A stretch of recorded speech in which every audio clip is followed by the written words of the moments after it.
Итак, ассаламу алейкум, добрый вечер, дорогие друзья. С вами сегодня мы, Руслан Айсин и уважаемый Мурат Курбанов, лидер туркменской оппозиции. Будем, естественно, говорить о Туркменистане и о семье Берды Мухамедовых, которые фактически объявили Туркменистан, туркменский народ своими подданными, взяли их в заложники и продолжают демонстрировать свою всему миру свой такой зверский оскал. Вот, Муратбей, приветствуем вас. Здравствуйте, уважаемый Руслан и уважаемые зрители канала «Поистине Лайф». Спасибо. Вот первый вопрос. Я наткнулся на следующую информацию. Посол Российской Федерации в Туркменистане, по-моему, по фамилии Блохин, у них у всех какие-то очень странные фамилии, заявил о том, что Россия готова открыть безвизовый режим с Туркменистаном, но вот правительство Туркменистана, дескать, пока не ответило. На ваш взгляд, что бы это означало? Ведь человек-дипломат, понятно, он просто так такие слова вряд ли бы сказал. Ну, во-первых, надо понять одно, что Туркменистан закрытая страна, и она сама вводит режим запрета, то есть визовой режим во все страны. Вот так, например, в Турции у нас был режим 30 дней, сейчас они ввели. Ни одного дня туркменский гражданин не может посещать Турцию без визы. Какой-либо визы, туристической, рабочей и так далее. И это не в интересах Туркменистана открывать визы, Мгм. потому что контроль невозможен. То есть контроль Так. за потоком, который уходит из страны, и контроль за потоком, который заходит, это очень сложно. Например, могут приехать несколько человек, сделать несколько фильмов, и эти материалы подать тому же Варламову или другим, и эта информация о реальной жизни распространится на весь мир и так далее. Они очень сильно боятся журналистов, поэтому у нас есть железобетонный занавес, интернет ограничен, передвижения ограничены, и вывоз информации из Туркменистана или чтобы переслать информацию из Туркменистана, да, это возможно, но это строго преследуется. И если кто-то где-то поставил какую-то информацию о Туркменистане, о своих родственниках в тяжелом положении, сразу в эту семью приходят домой, и очень большие проблемы возникают. Поэтому Россия, интерес России, она хочет избежать санкций, ищет варианты, мелкие, большие, крупные и так далее. То есть организовать бизнес через Туркменистан в обход санкций. То есть товары приходят в Туркменистан, растаможит, их переправят как уже туркменский товар в Российскую Федерацию и так далее. Они хотят интегрироваться. Ну, допустим, до войны Украины они не хотели интегрироваться. У них никакого интереса в Туркменистан не было. Они считали Туркменистан заложником региональной политики Путина и так далее. Но в данное время у них партнеры с каждым днем уменьшаются у Российской Федерации, и Туркменистан является ключевым партнером против санкционных списков мобилизации и так далее, так как власть в Туркменистане контролируется Путиным. Это легко сделать. Вот для этого я не думаю, что Туркменистан согласится на безвиз. Я думаю, что предложение Российской Федерации будет тянуться, как всегда, да, и в какой-то части, какой-то безвиз для определенного количества там населения, слоя населения сделают, допустим, для чиновников там, с двух сторон и так далее. Но в целом для туркменского народа свободный выезд не будет. Сегодня в Туркменистане где-то 60-70% людей хотят полностью покинуть Туркменистан. Туркменистан просто и так сейчас пустой. Он вообще будет безлюдный. Нехватка кадров очень большая. Например, 250 полицейских в Ташауском вилаяте, это вилаят маленький, уволились, чтобы все бросить, уехать в Россию, в Турцию на заработки. Потому что они получают 100, 120, 150, ну максимум с ночными $200 зарплаты. И на эту зарплату они должны жить. Они обязаны заниматься коррупцией, обязаны наверх подавать деньги. Все шишки они получают, им надоело. Преподаватели в школах начинают тоже уходить с работы, говорят, пускай Сердар Бердымухамедов преподает за $120-130 в месяц, оттуда надо платить за газеты обязательные, которые государство выпускает, да, государственные газеты. Оттуда много сборов идет, за садака, который проводит президент для своей мамы, папы и так далее. То есть они устали просто. Поэтому все хотят уехать. И большая опасность, если Туркменистан откроет без виз, много людей уедет. Я думаю, это не произойдет. А уточните, пожалуйста, вот по вашим прикидкам, какое количество сейчас в Туркменистане населения? На где-то январь месяц 2021 год было 2 миллиона 350 тысяч внутри. Это мы отследили по заготовкам Минторга, Минсельхоза и так далее. То есть у них есть разнарядки на заготовку, то есть товаров, резервов и так далее. Мы вот по этим данным, они колебались от 2 миллиона 150 до 2 миллиона 350 тысяч. Мы взяли максимальную цифру. Потому что Госкомстат имеет эти цифры, но это скрывается. Госкомстат охраняется Комитетом национальной безопасности. И вот эти двойные цифры, то есть в Туркменистане есть двойные цифры. Статистика для внешнего мира. Туркменистан 6 миллионов 150 тысяч человек, а реально внутри на 2021 год 2 миллиона 350 тысяч, и снаружи мы где-то насчитали 1 500 000, 1 700 000. То есть в итоге где-то около 4 миллионов. Может меньше, может чуть больше. Ну, плюс-минус 200 тысяч. Всего туркменистанцев, кто имеет туркменское гражданство.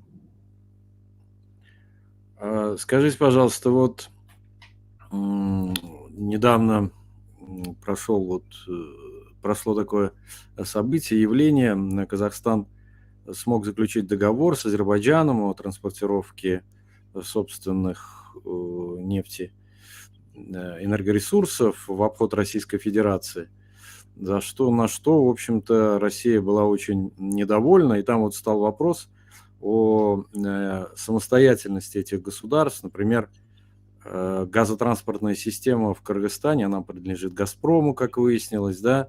«Газпром» также в Казахстане активно присутствует. Ну и вот, собственно говоря, в Туркменистане, потому что в огромном количестве газа, объемы большие «Газпром» закупает у Туркменистана. Соответственно, вот возникает вопрос, можем ли мы сказать, что Россия контролирует во многом, главнейший ресурс Туркменистана – газ, и через это, соответственно, политикой манипулирует? Ну, я думаю, что нет. В плане основных фондов, то есть основных ресурсов, да, в Туркменистане «Газпром» ничего не имеет.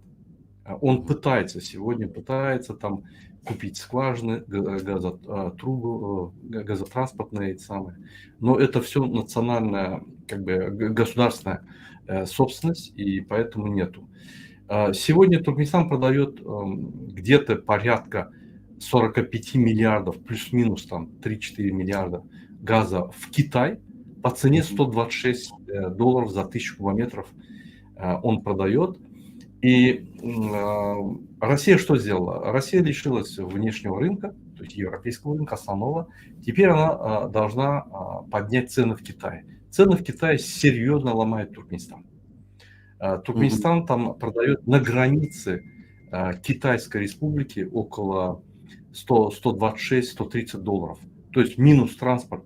Посчитать, это будет где-то $100 на границе Туркменистана продается газ за 1000 кубометров.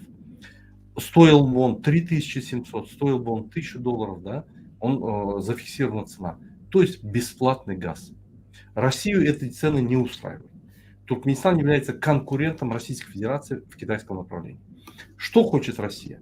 Она хочет, если не может закупить весь газ в Туркменистане, она и давила, и предложение делала, то она хочет закупить газотранспортные трубы, чтобы туда уменьшить объемы и запихать, покрасить там свопами российский газ. Как вы вот сейчас сказали, свопами там. И Туркменистан в двояком положении. Он потихонечку хочет отойти от России.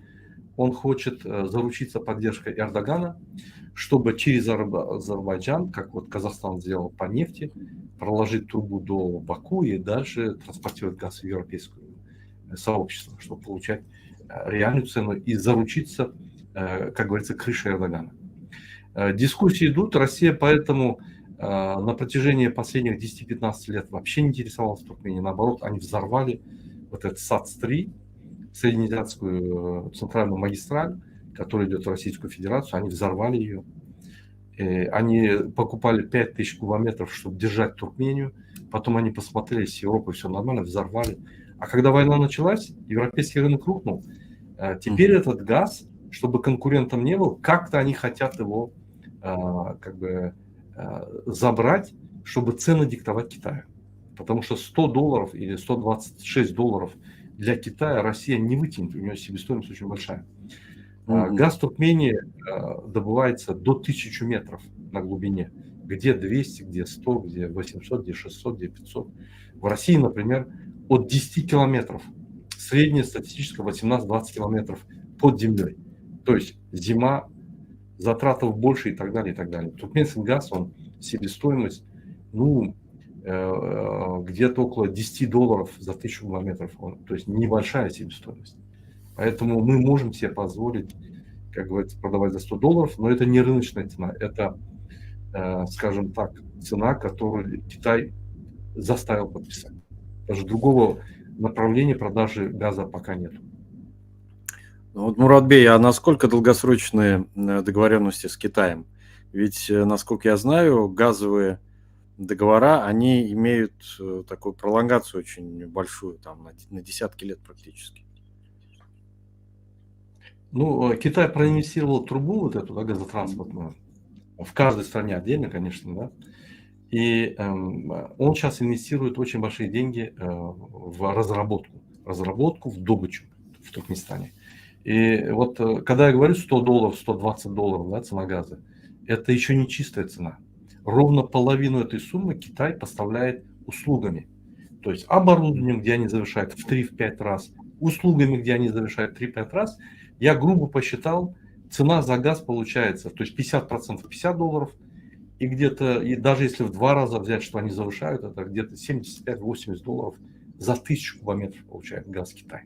Кроме этого, он в год перечисляет около 5-7 миллиардов, и эти деньги возвращаются в районе 3-4 миллиардов для того, чтобы покрыть затраты на добычу, на обслуживание этих оборудований, скважин, поставок оборудования и так далее, и так далее, и так далее.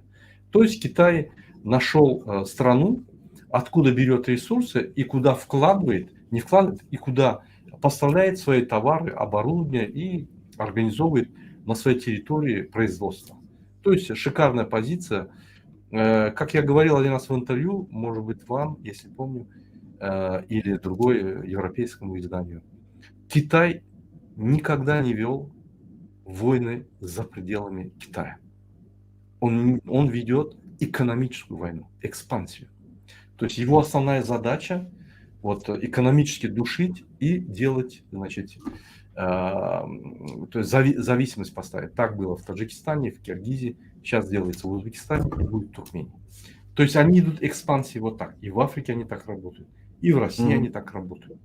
То есть они, как вы говорите, не будут заставлять подписать контракт силой или каким-то образом.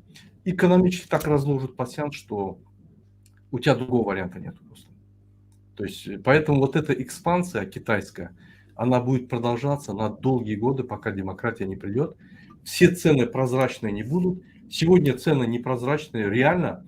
Эту цену я нашел в китайских источниках. Почем они покупают на границе Китая туркменский газ. В Туркмении это секретные материалы.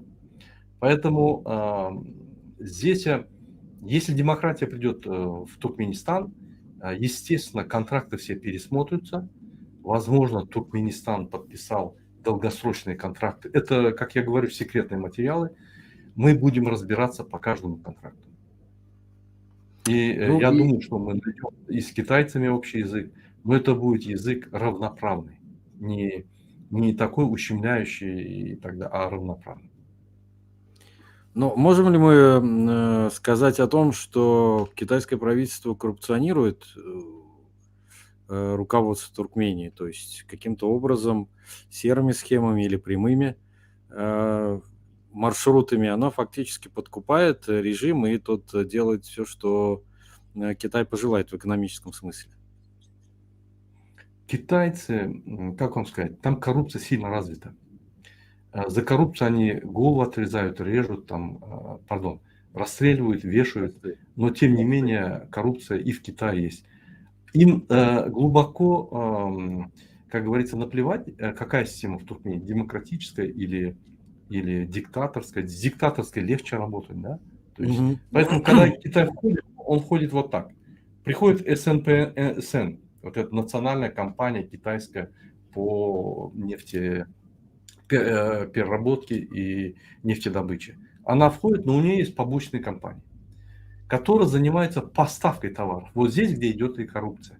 То есть вот эта центральная компания СНПСН поставляет, она фиксирует объемы закупок и оплат, она делает оплату, или она уменьшает оплату ровно 50%, и вот эти вот компании, вот эти офшорные всякие компании, непонятные компании китайские, так называемые, занимаются этой поставкой, где идет, они же с учетом, с разрешением СНПСН,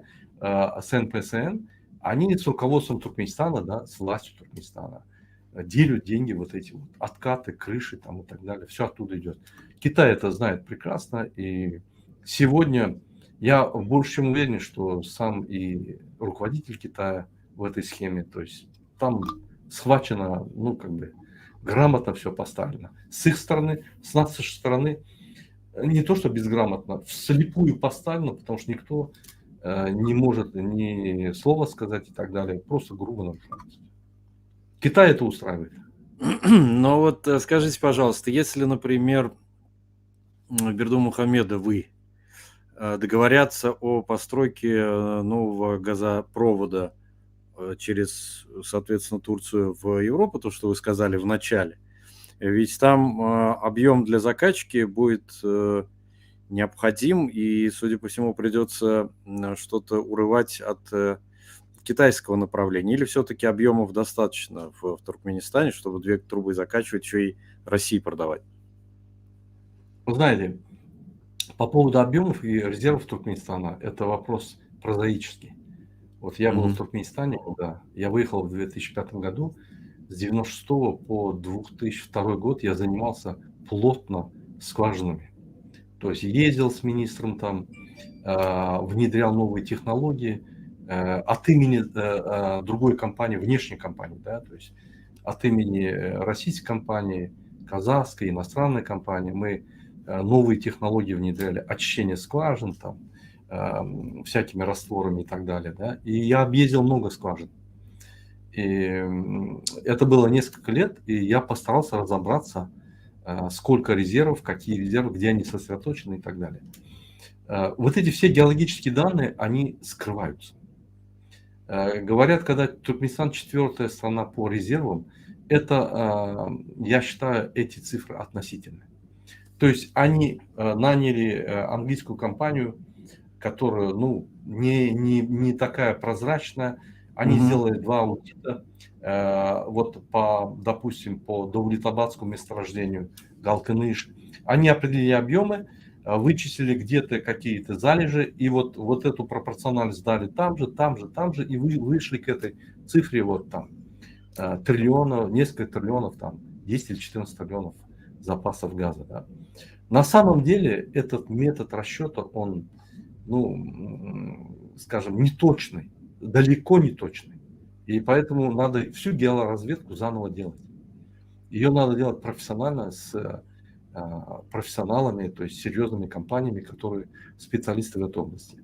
В советский период, да, таких залежей не было, я вам сразу скажу.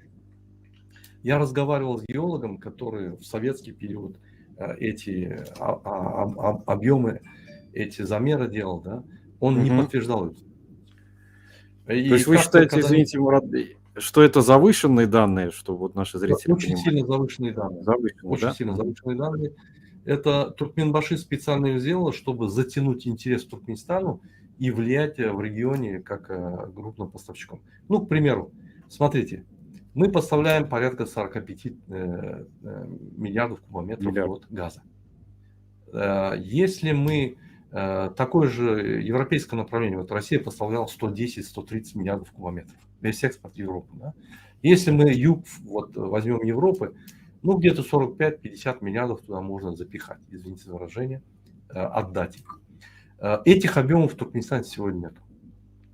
Сегодня, если эти объемы отдать, то население остается без газа. То есть, чтобы эти объемы сделать, надо очень много внутри сделать преобразование. Газотранспортную, там, компрессорную поставить, всякие там разработки новые, скважины открывать и так далее, и так далее. Это целая история. И поэтому там должны работать профессионалы, которые одновременно потихонечку будут наращивать объемы и одновременно добывать эти объемы потихонечку. Транспортную схему делать, логистику выстраивать. Логистика не только же газовая схема. Там города, села и так далее. Это же скважина надо расширять. Поэтому я думаю, что сегодня диктаторы, это их основной инструмент влияния во всем мире, да, это газовая вот эта вот составляющая. Мы 4-я страна газа в мире по резервам и так далее, и так далее. В реальности это надо подтвердить, по-моему. Поэтому вот я как изнутри со специалистами разговаривал, вот, ну, никто не подтвердил это. Хотя официально вот эти вот 2 компании, если я не ошибаюсь, давали 2 раза, это не передовые компании, такие средние компании, давали эти результаты относительно вот каких-то скважин. Я не думаю, что это надо все перепроверить, переэкспертизировать.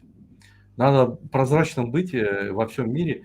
Диктаторы это делали, чтобы завлечь внимание, ажиотаж поднять, чтобы Туркменистан как газовый этот входил там, в хабы разные и так далее. Но на самом деле надо быть реалистом, надо сделать реальные обзоры ведущими компаниями, доказать их спокойно, провести конференцию. Это не было сделано. Провести мощную конференцию, открытую в Лондоне, в Туркменистане, доказать это всем и зафиксироваться. Пускай у нас не будет 14 триллионов или там 20 триллионов, пускай будет 7 триллионов, но доказанные должны быть. Поэтому вот эти данные Ниязов с 96-го года скрывал, то есть никому не давал, заручился этими экспертами и показал только экспертные финальные результаты. А вот всю расшифровку они спрятали. Поэтому относительно резервов, резервы есть, но не такие, которые показаны. Спасибо. Если вы позволите, мы перейдем с экономических дел на политическое поле, переместимся. Вот что касается конституционных дел и так далее и тому подобное, я так понимаю, что если, условно говоря, диктатор уходит, если там будут какие-то мощные тектонические, демократические преобразования, с чего следует начать? То есть на что опираться, на какие нормы, переписывать Конституцию, перестраивать политическую систему. Вот как вы видите, во-первых, этот переход и новый Туркменистан, Ени Туркменистан? Ну, надо сначала понять, чтобы что-то реформировать, надо сначала идентифицировать, что мы хотим реформировать, в каком оно состоянии. То есть точку отсчета взять. Поэтому, если сравнить Туркменистан, точку отсчета сегодняшнюю и сегодняшней России, даже разваленная Россия, она не развалена во всех направлениях. Если взять Туркменистан, он развален во всех направлениях. Нету гражданского общества, люди безграмотные, очень много. Все грамотные люди уехали, потому что работы нету. Только верные подданные остались. Внутри, я имею в виду, на уровне кадров. Кадры остались только те, которые обеспечивают добычу, транспортировку газа и нефти. То есть те, которые необходимы для функционирования этой линии. Туркменистан превратился в бензоколонку. Туркменистан не развивается никак. Политически Туркменистан не имеет ни своего лица, ни своей позиции. Если вы посмотрите заседание ООН, в последнее время он не голосует. То есть вот там голосование, когда идет, подсчет голосов, у нас пустой квадратик. То есть он ни за, ни против и не воздержался. Всегда, практически так, в последнее время. То есть нету позиции на международной арене.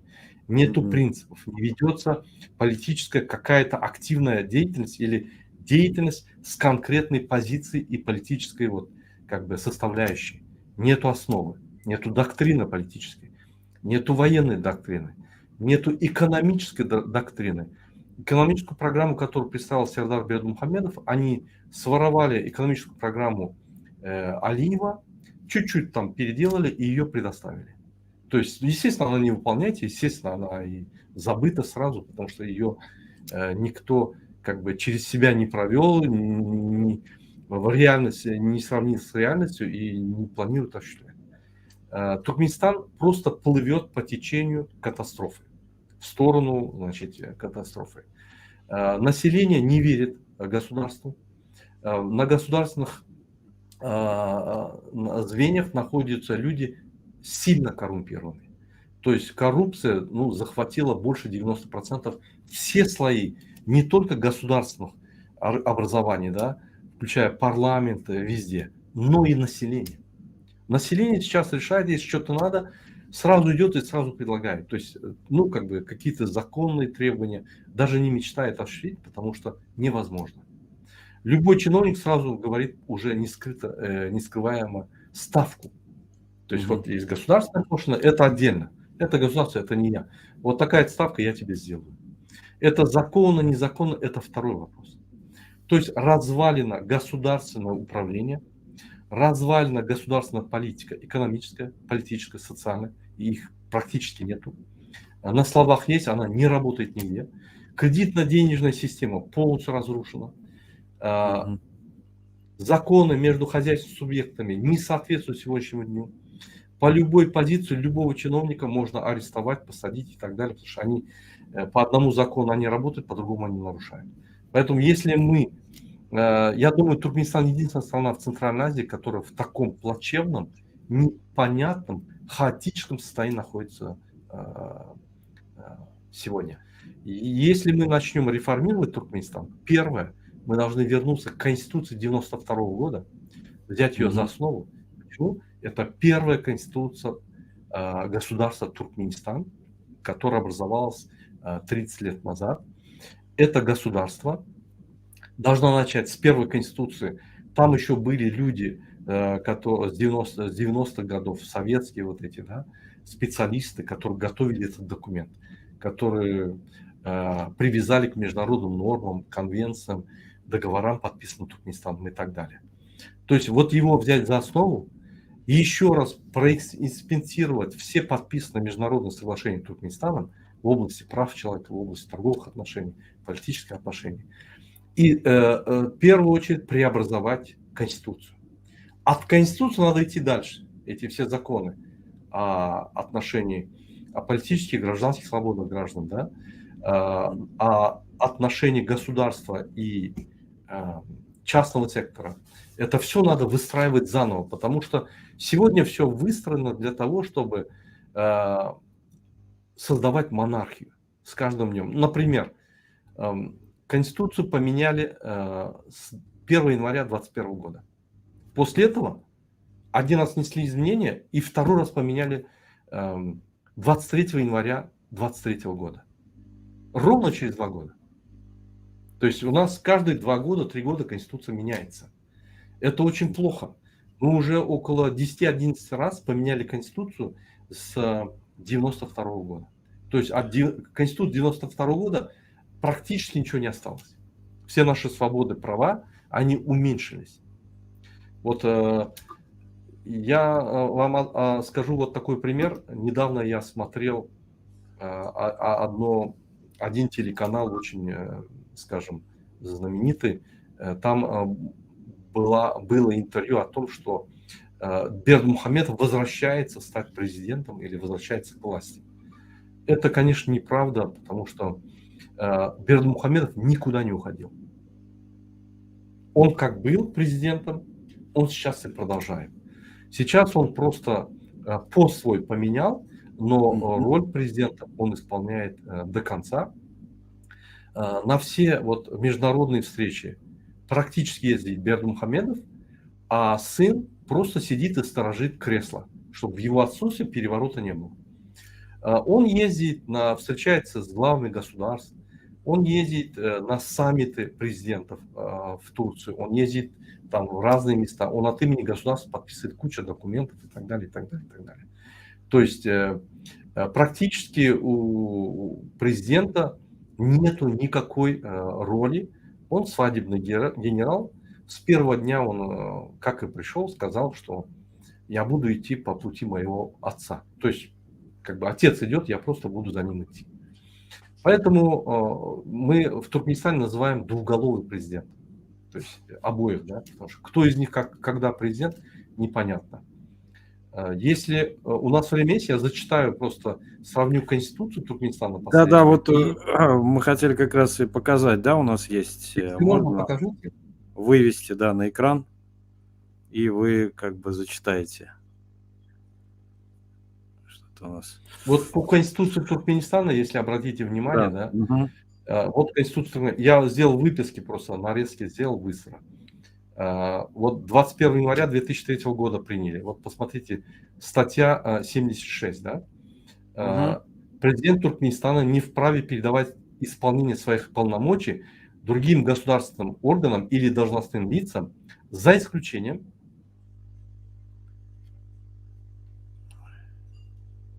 сейчас у меня здесь оно тоже есть, за исключением, сейчас, минуту, предусмотрен пунктами 2, 15, 18 статьи 71 Конституции Туркменистана, которые могут передаваться председателю Халк Маслихата Туркменистана. Вот в Конституции у нас написано, что государство Туркменистана состоит из высших органов, да, президент Туркменистана, исполнительная, значит, власть, законодательная власть, да, Меджлис Туркменистана и Верховный суд, значит, судебная власть. Вот Бердмухамедов новой конституции создал Халк Маслихаты. И вот из этой конституции, в эту конституцию, он ввел, что если президент болен, не может исполнять обязанности, всегда, вот за всю историю Туркменистана, его полномочия переходили Меджлису, руководителю Меджлиса. То есть там равноправные власти, только законодательные. Но вот в эту конституцию 21 января 2003 года он поставил себя, потому что он является председателем Халк Маслихаты. Если президент Туркменистана по тем или иным причинам не может исполнять свои обязанности, впредь до избрания президента его полномочия переходят к председателю Халк Маслихаты Туркменистана. Выборы президента Туркменистана в этом случае должны быть проведены не позднее 60 дней со дня перехода его полномочий председателю Халк Маслихаты Туркменистана. Лицо, исполняющее обязанности президента Туркменистана, не может быть выдвинуто кандидатом на пост президента. В этот период не могут быть внесены изменения в Конституцию Туркменистана. Теперь посмотрим мы закон о Халк Маслихаты, вот ту организацию, которую он создал. Обратите внимание, в законе о Халк Маслихаты он сделал отдельный закон. Раньше он был в составе Конституции. Он сделал отдельный конституционный закон. Вот у нас есть Конституция, остальные все законы, они подконституционные. А он закон о Халк Маслихаты сделал конституционный, то есть такой же, как Конституция, то есть равноправный. Смотрите, статья номер 3. Председатель Халк Маслихаты. Председатель Халк Маслихаты Туркменистана назначает на должность и освобождается от должности президентом Туркменистана. То есть ни народ Туркменистана, никто не может. То есть сын может его назначить или снять. В случае того, если сын не может исполнять обязанности, то власть переходит папе. Понимаете? То есть они друг друга вот так страхуют.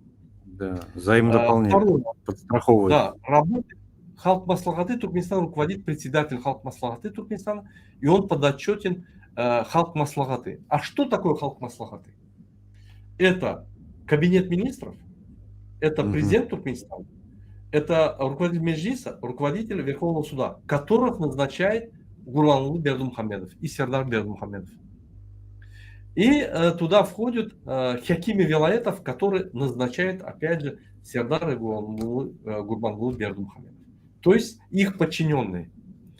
Если председатель Халк Маслихаты Туркменистана по какой-либо причине не может выполнять свои обязанности, либо сложит свои полномочия по собственному желанию, его полномочия переходят к президенту Туркменистана. Обратите внимание. То есть они друг друга заменяют просто. Папа и сын. То есть они сделали власть, которая не может уйти в третье лицо. То есть автоматически она от одного к другому перейдет или от этого к этому перейдет. Да. То есть они просто взяли всю власть. Решение Халк Маслахаты Туркменистана. Решения Халк Маслахаты Туркменистана принимаются в форме постановления простым большинством голосов от общего числа членов, участвующих в его заседании. За все 27 лет образования Халк Маслахаты все решения принимались единогласно, потому что туда назначались люди. Конечно, все называлось выборами, но туда назначались люди. Постановления, принятые Халк Маслахаты Туркменистана, имеют обязательную силу на всей территории Туркменистана. Обратили внимание? На всей территории Туркменистана обладает силой. То есть вообще это общественный орган Халк Маслахаты. То есть народный совет. Он не может давать свои решения в форме обязательной для всех. Он может быть совещательным органом. Совещательные рекомендации может давать. Да, рекомендательные. Но он взял эти полномочия, потому что он руководитель Халк Маслахаты, и они разделили должность президента на два, где они друг друга быстро подменяют. Точнее, он забрал у своего сына все. Все забрал. Он решение принимает, он ездит, он все подписывает, он все делает. Сын свадебный генерал. То есть он никуда не ушел, он продолжает работать. Третье. Постановления Халк Маслахаты Туркменистана не могут быть изменены или отменены только им самим. То есть ни президент Туркменистана, ни Меджлис никто не может отменить. Он может быть изменен только им самим. Порядок опубликования и введения в действие постановления Халк Маслахаты Туркменистана определяется законом. Статья 9. Исполнение решений Халк Маслахаты Туркменистана. Решения Халк Маслахаты Туркменистана исполняются президентом Туркменистана, Меджлисом Туркменистана, кабинет министром Туркменистана и другими государственными органами. Обратите внимание, над государственной властью, где вот дает вот баланс власти, да, то есть вот это и есть демократия, вот это и есть горизонтальное управление, равноправное управление, баланс в государстве он нарушил. Он поставил совещательный орган сверху и дает указания этим вот органам. То есть баланс в государстве, демократии и оппонирования разрушен. Выстроена вертикальная власть. Решение Халк Маслахаты исполняется так. Следующий. Президиум Халк Маслахаты Туркменистана. Он создал президиум там. Президиум Халк Маслахаты Туркменистана, далее президиум является постоянно действующим коллегиальным органом подотчетным Халк Маслахаты. То есть он создал президиум. То есть вот когда он работал президентом, да, у него был аппарат президента. Теперь он создал Халк Маслахаты, и он туда этот аппарат перенес. Президиум сделал, смотрите, в состав президиума входят ниже следующие члены. Председатель Халк Маслахаты Туркменистана, председатель Меджлиса Туркменистана, председатель Верховного суда Туркменистана, секретарь Государственного совета безопасности, это его родственник, генеральный прокурор Туркменистана, это его внебрачный сын, министр Адалат Туркменистана и председатель Халк Маслахаты Вилаятов, и города Ашхабада. Ну, это подчиненные, которых он назначает. Президиум возглавляет председатель Халк Маслахаты. Обратите внимание, он создал аппарат Халк Маслахаты. Если это совещательный орган, ладно, президиум, как бы вычленить от общего числа людей, там всего-то немного людей. Чтобы создавать президиум, это вот как коммунистическая партия создавала президиум, да, Верховного Совета, или президиум ЦК партии, там, ну, как бы это огромная организация, и там создается президиум для оперативного управления. А это маленький орган, там, ну, сколько, даже 1000 человек нету. Очень мало людей. Президиум там, ну, смысла никакого нету. Но он еще создает аппарат Халк Маслахаты, как аппарат президента, как администрация президента. Смотрите. Организационно-административно-технические и другие обеспечения деятельности Халк Маслахаты Туркменистана, его должностных лиц и членов осуществляется аппаратом Халк Маслахаты Туркменистана. То есть рабочий орган, аппарат, как у президента, администрация, такой же орган. То есть, когда мы говорим двуголовый президент, вот два президентских формы правления. Одна на уровне Меджлиса и законодательной власти, и другая сверху этой власти, отдельно вертикаль власти, и все к ней подчиняются. Это папа сидит. Аппарат Халк Маслахаты Туркменистана руководит управляющими делами. То есть вот как вот в аппарате президента управляющими делами. И вот этот вот весь его состав перешел туда работать. Сердар набирает новых. Задача аппарата Халк Маслахаты Туркменистана является организационное и материально-техническое обслуживание заседаний Халк Маслихата Туркменистана и других его мероприятий. Подготовка вопросов на рассмотрение Халк Маслихата Туркменистана и организация предварительного обсуждения проектов документов. Осуществление контроля за исполнением постановлений Халк Маслихата Туркменистана. Обратите внимание, исполнение решений Халк Маслихата есть для этого законодательный орган Меджлис, Верховный суд. Нет, есть еще в аппарате, специальный аппарат Халк Маслихата, который контролирует исполнение власти, исполнение этих решений Халк Маслихаты. Учет и обобщение предложений и замечаний, поступивших при обсуждении вопросов на заседании Халк Маслихаты. Подготовка предложений по вопросам, предлагаемым государственными органами, общественными объединениями и рассмотрение на Халк Маслихаты Туркменистана. Организационно-методическое руководство деятельности Халк Маслихаты вилаятов и этрапов городов. Рассмотрение предложений и других обращений граждан, их обобщение. В общем, он создал параллельный орган Меджлису. Вот у него Халк Маслихаты есть в вилаятах маленькие представители. Точно так же, как у Меджлиса. Есть Меджлис, парламент, и есть вилаятский парламент, там, вилаятский народное собрание, там, этрапское народное собрание и так далее. Подготовка необходимых сведений, связанных с освещением деятельности Халк Маслихаты в средствах массовой информации. То есть масс-медиа тоже есть. Решение других вопросов, отнесенных к ведению аппарата Халк Маслихаты. Аппарат Халк Маслихаты Туркменистана имеет право получать необходимые сведения, документы по вопросам деятельности Халк Маслихаты Туркменистана для выполнения задач, возложенных на него от него государственного органа, общественного объединения и должностных лиц. Финансирование деятельности Халк Маслихаты этой общественной организации, расходы по материально-техническому обеспечению деятельности Халк Маслихаты осуществляются, финансируются за счет государственного бюджета Туркменистана. Размер заработной платы работников аппарата Халк Маслихаты Туркменистана устанавливается в соответствии с законодательством Туркменистана. То есть, другими словами, он создал аппарат президента, президентскую власть вместе с Меджлисом в Халк Маслихаты и поставил выше вот этих трех составляющих ветви власти. Поэтому он никуда не ушел. Он продолжает работать. А вот скажите, пожалуйста, условно говоря, если какое-то подразделение в недрах Комитета нацбезопасности, ну, в виде там службы собственной безопасности, президента или вот руководителя Маслихата, который еще надирает и за силовиками, за элитами, нет ли такой особой спецслужбы внутри спецслужбы, скажем так? Нету. Раньше было, вот еще 5 лет назад было, 4 года назад было. Последние 2 года, вот когда он сына привел, они занимаются уничтожением вот этих старых кадров, этих добросовестных людей, и своих родственников заносят в Комитет национальной безопасности. То есть комитет сегодня, он имеет прямое подчинение Гурбангулу Бердымухамедову и Сердару Бердымухамедову. Ни кабинету, никому. Прямое подчинение. Я читал недавно закон о Комитете национальной безопасности и много чего обнаружил там.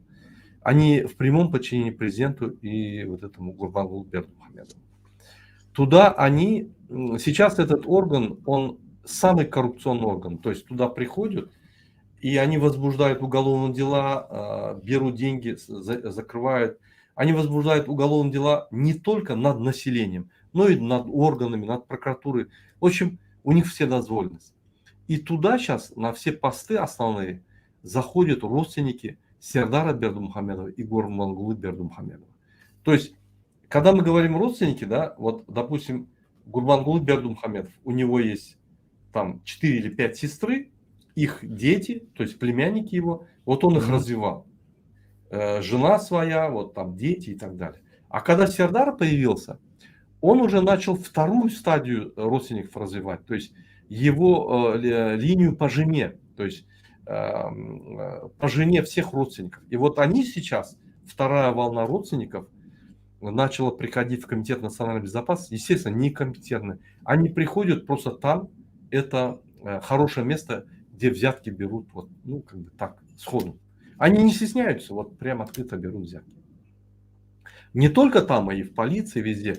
Когда я говорю, 250 полицейских увольняются не от хорошей жизни, они устали относить деньги, они устали делать этот криминал, потому что их руками делают.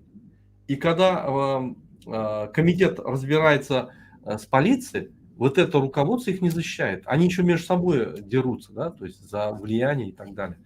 То есть идет, если дальше, раньше была коррупция, связанная с родственниками Бердымухамедова, то теперь уже коррупция связана и с родственниками Бердымухамедова, и с родственниками Сердара Бердымухамедова. То есть и Гурмангулы отца, да, и Сердара. Это новые вообще, новые родственники и новая команда.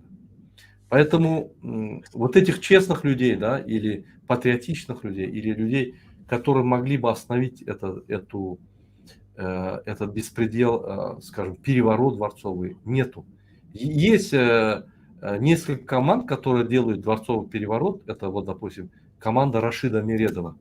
Там за ним стоят российские спецслужбы, там Путин и так далее. Да? Угу. Он ищет момент, чтобы перевернуть, и там будет российское конкретное влияние. Они сейчас готовятся. И он успешно как бы идет, потому что за последние, если я не ошибаюсь, больше 20 лет он единственный вице-премьер, кого не посадили, кого не тронули, и кому не грозит ничего, потому что за ним стоит Путин. То есть, ну, как бы российские спецслужбы, Россия стоит, и у него поддержка большая. И, может быть, он и смотрителем является за этими двумя дурачками, которые сегодня решили в монархию превратить Туркменистан. Есть еще 2-3 команды, как бы, есть много команд, которые хотят переворот сделать, но там одна диктатура поменяется другой диктатурой. То есть одни коррупционеры поменяют на других коррупционеров. Оно не даст никаких изменений для туркменистанцев, для граждан Туркменистана, и никакого развития не даст. То есть первые 4-5 лет как бы ослабится, там демократизируется, и тут же, когда народ заснет, начнут все сжиматься. Спасибо. Вот тут поступили некоторые вопросы, они вот как раз органично вплетаются в ваш последний тезис, если позволите. Известно ли что-нибудь о судьбе Шахмурадова Бориса? Насколько высока вероятность вовлеченности Ислама Каримова, бывшего диктатора Узбекистана, в так называемое покушение на жизнь Сапармурата Ниязова? Известно ли вам что-нибудь? Ну вот по нашим сведениям, Борис Шахмурадов, он был жестоко убит в тюрьме, то есть невыносимыми условиями. Это уже давно. Вот у меня данные были. Был человек, который сидел в тюрьме, и он видел, что он умер. То есть он очень давно умер. Если я не ошибаюсь, где-то в 5-х, 6-х, 7-х годах где-то. Но информация скрывается, чтобы родственники не теряли надежду, и во всем мире, чтобы вот этого резонанса не было, вот он убил там этого. Тем более второй президент пришел, и он убил. Здесь фактически правду мы можем узнать только придя туда, потому что это все скрывается. Относительно вовлеченности Ислама Каримова, я не думаю. Борис Шахмурадов политическое яркое лицо было. Он работал, и, если я не ошибаюсь, в МИДе России, у него в ТАССе работал, у него яркая такая карьера была яркая, и он знал многих людей, и президента Ислама Каримова, и других, у него были личные хорошие отношения. Вот у нас всего было 2 министра иностранных дел, это Абдыкулиев был, который имел в исламском мире очень большой авторитет, большущий авторитет. Он работал в МИДе России, возглавлял вот это вот исламское направление и организовывал сотрудничество с исламским миром, и у него уважение было очень мощное. Когда он пришел, Ниязов его позвал в МИД Туркменистана, он возглавил его, и буквально через 1,5 года он оставил МИД Туркменистана и сказал: я с диктатором не могу работать, вы диктатор, в лицо сказал Ниязову, и ушел с работы. И стал оппозиционером, то есть к этому режиму. И я не думаю, что Ислам Каримов как-то связан с этим переворотом несостоявшимся. Единственное, ну, по-дружески помощь, там, укрытие в узбекском посольстве, которое оказали они, чтобы спасти жизнь просто Борису Шахмурадову. Это было, да. И это, может быть, непрогнозируемая помощь была, да, но как-то она состоявшаяся помощь. Я думаю, что нету там узбекских рук для переворота. Если Узбекистан захотел бы сделать переворот, поверьте, он бы выбрал гораздо эффективный способ и гораздо надежный способ. И поверьте, когда какая-то спецслужба или страна делает переворот в другой стране, это готовится гораздо профессионально. Не так вот, как бы, у них даже ничего не получилось, их уже всех взяли. Так не готовится. Это тщательно все готовится. О том, что будет переворот, Ниязов заранее знал, все знали, готовились их арестовать. То есть это как-то, ну, сразу видно, непрофессионально подготовленное мероприятие. Также вопрос от наших зрителей. Как сегодня обстоят дела с политической тюрьмой Авадан-Тепа? Авадан-Депе – это единственная тюрьма в Туркменистане, где высота, значит, вот этого потолка там 1,20 м, по-моему, если я не ошибаюсь, может 1,30 м, может чуть больше. То есть ты сгорбленный ходишь. Ниязов ее построил специально, чтобы кого он сажал, чиновников в основном, да, они сгорбленно ходили и вспоминали, ну, что они даже не люди. То есть вот его задача была унизить их максимально. И я вот, когда был в Туркменистане, там была система такая. Прежде чем назначить министра или вице-премьера, или кого-то на должность замминистра, их везут в ОВД-НДП. Показывают людей.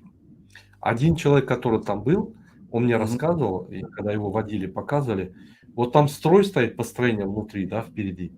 Они забили какого-то задержанного, а там были только вице-премьеры, министры там. Редко там, этапно проходящие, редко проходят, да. Они забили, он умер.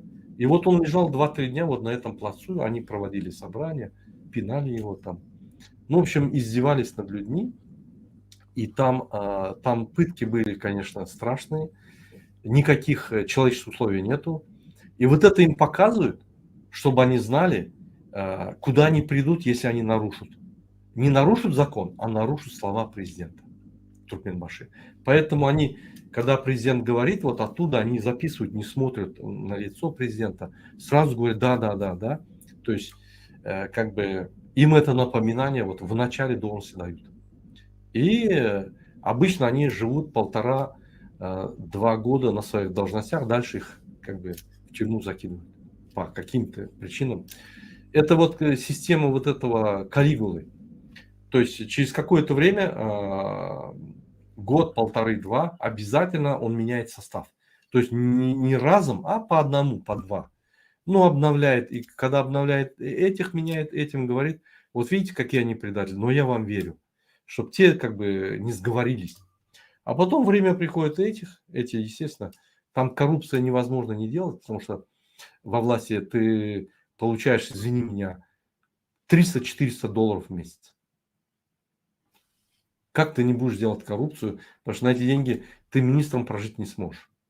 Ну, это невозможно. Ни семью удержать, ни министром. И вокруг тебя летают миллиарды, контракты, и летают деньги такие, и ты получаешь $300-400 зарплаты, естественно, ты обязан делать коррупцию. Иногда сам Ниязов даже как бы давал такую возможность делать. Да? И даже говорил им, вы, наверное, деньги взяли. И смеялся. Они молчали, но он ну, как бы подтверждал, что они брали. Но ничего не говорил. Он давал им возможность коррупцию делать, и в какой-то момент просто их за это же дело и наказывал.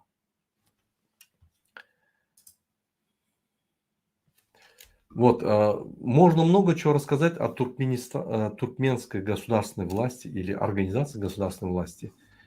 Оно вот организовано именно командой Ниязова, поэтому мы их называем архитекторами диктатуры. Ниязов, его помощник Жадан, его помощник Храмов, его помощник Умнов. Эти три не туркмена, знаменитые национальности вместе с Ниязовым организовали вот эту систему. Один отвечал за экономику, другой отвечал за социал, то есть с народом, цензуру, медиа, и третий отвечал за политику. Вот так они выстроили жесткую систему диктатуры, и к Ниязову попасть невозможно было, ни одному министру, тем более у нас с безопасностью, все попадали через них. Он поставил фильтр, и, в общем, пугал людей и наказывал людей.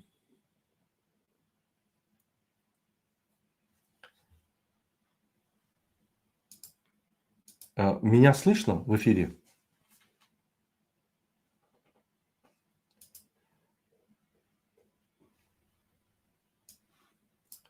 Вот, так как я в эфире один, если вы мне позволите, по поводу безвиза с Туркменистаном, Россия объявила о готовности, но я пока официального решения не видел, не слышал, не думаю, что это состоится. Даже если это состоится, это сделают, ну, всегда преграды поставят. Вот, допустим, с визами турецкими как сделали? Открыли племянники президента компанию турецкую, которая занимается индивидуально визами для туркменистанцев внутри Туркменистана. С ними связано посольство Турции, которое находится в Туркменистане. И там эта виза реально стоит там какие-то $100-120, но реально людям надо $1200-1500 платить, чтобы выехать. То есть взятки, там все это налажено. И большой фильтр идет. Чтобы эту визу получить в Туркменистане, турецкую визу, чтобы поехать в Турцию, ты должен получить разрешение миграционной службы Туркменистана, разрешение Министерства иностранных дел, принести все справки, что ты по ЖКХ ничего не должен, привести справки еще с каких-то мест. Ты должен кучу денег потратить, собрать это, и в конце-то концов тебе могут отказать в визе туристической. Но если ты даже получил туристическую визу, все это собрал и стратил $1200, взятки заплатил, тебя могут снять с самолета по причине X. В самолете ты сел уже на пассажирское кресло, перед вылетом тебя Комитет национальной безопасности может снять. То есть, если помните, вот в советское время была система, когда ты выезжал, разрешение, национальная безопасность там и так далее. Ну, почти такая же система, но чуть гибридная.